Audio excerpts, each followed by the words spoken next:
नमस्कार विद्यार्थियों, आप सभी का हमारे YouTube चैनल में स्वागत है। आज हम बात करेंगे अक्षांश देशांतर रेखाओं की और अक्षांश देशांतर रेखा किस प्रकार से महत्व रखती है ज्योग्राफी में, उसकी भी बात करेंगे। दोस्तों पहले देखते हैं कि अक्षांश रेखाएं किसे कहते हैं। तो ग्लोब पर, ये आपको दिख रहा है, ये ग्लोब है।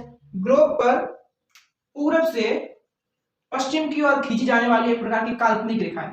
ग्लोब पर पूरब से पश्चिम की ओर जो काल्पनिक रेखाएं खींची जाती है उन्हें क्या कहते हैं? अक्षांश रेखाएं। तो इस प्रकार से आपको जब मैप देखोगे तो मैप में इस प्रकार से जो क्षैतिज रेखा आपको देखने को मिलेगी उसे क्या कहेंगे हम? अक्षांश रेखा। ये सब अक्षांश रेखा है।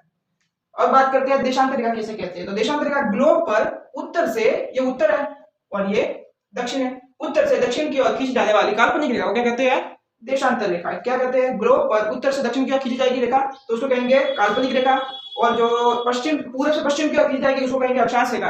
और अगर मान लो आपको ये पूरा इस प्रकार से मिल जाए, अक्षांश देशांतर रेखा दोनों साथ में, तो उसका जो जाल होगा एक प्रकार से, ये जाल की तरह ही है। तो ये जो आपको दिखेगा उसको कहेंगे ग्रिड। क्या कहेंगे उसको? ग्रिड कहेंगे उसको। जब अक्षांश रेखा क्षैतिज रूप में हो रेखा है तो उसे कहेंगे अक्षांश रेखा, और जब लंबवत रूप में है उत्तर से दक्षिण की ओर काल्पनिक रेखा तो उन्हें क्या कहेंगे हम? देशांतर रेखा। और जब इस प्रकार से देशांतर और अक्षांश रेखा दोनों आपस में एक दूसरे को काटती हुई प्रतीत होती है और दोनों एक मैप में, ग्लोब पर इस प्रकार से रेखा जो होती है उसको कहते हैं ग्रिड, या फिर रेखाओं का जाल भी कहते हैं इसको। इस प्रकार से अभी बात करते हैं कि अक्षांश और देशांतर रेखाएं क्या महत्वपूर्ण है, क्योंकि पृथ्वी पर प्रत्येक वस्तु, प्रत्येक स्थान की एक लोकेशन होती है। उस लोकेशन को प्राप्त करने के लिए अपने कह सकते हैं कि उसका एक एड्रेस है एक प्रकार से। कि मान लो जो भारत है, भारत का अक्षांशीय विस्तार कितना है, तो यह भारत का देशांतरीय विस्तार कितना है, तो इससे ये पता चलता है कि भारत कौन से देशांतर पर कितने डिग्री के आसपास वह स्थान है। जैसे कि भारत है तो भारत का देशांतरीय अक्षांशीय विस्तार कितना? 8 डिग्री 4 मिनट से कितना है? 37 डिग्री 25 सेकंड, 25 मिनट था।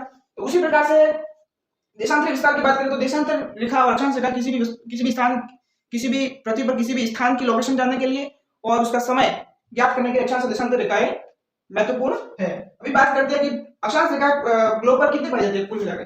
तो कुल जो अक्षांश रेखा है वो 181 है। कितने विद्यार्थियों? 181। अगर उसमें हम ध्रुवों को ना जोड़े, यानी कि 90 डिग्री वाला जो ध्रुव है, दक्षिणी ध्रुव और उत्तरी ध्रुव, उत्तरी और ये दक्षिणी ध्रुव, इनको ना जोड़े तो ये कितनी संख्या हो जाएगी? ये 179, यानी कि 179।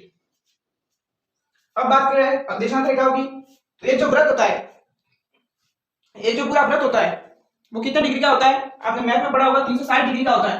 तो इसमें कितनी देशांतर रेखा है? 360 डिग्री। अभी बात करते हैं कुछ और महत्वपूर्ण। जो 0 डिग्री अक्षांश रेखा होती है उसको कहते हैं भूमध्य रेखा या 0 डिग्री अक्षांश रेखा, या फिर इसके अलावा और भी नाम है इसके, विषुवत रेखा इसको कहते हैं। ये भूमध्य रेखा है या कह लो इसको विषुवत, इस प्रकार से इसके नाम है। 23.5 डिग्री, 23.5 डिग्री उत्तर, 23.5 डिग्री दक्षिण, ये गोलार्ध है। दो 0 डिग्री के ऊपर का जो गोलार्ध है उसे उत्तरी गोलार्ध और नीचे वाला दक्षिणी गोलार्ध।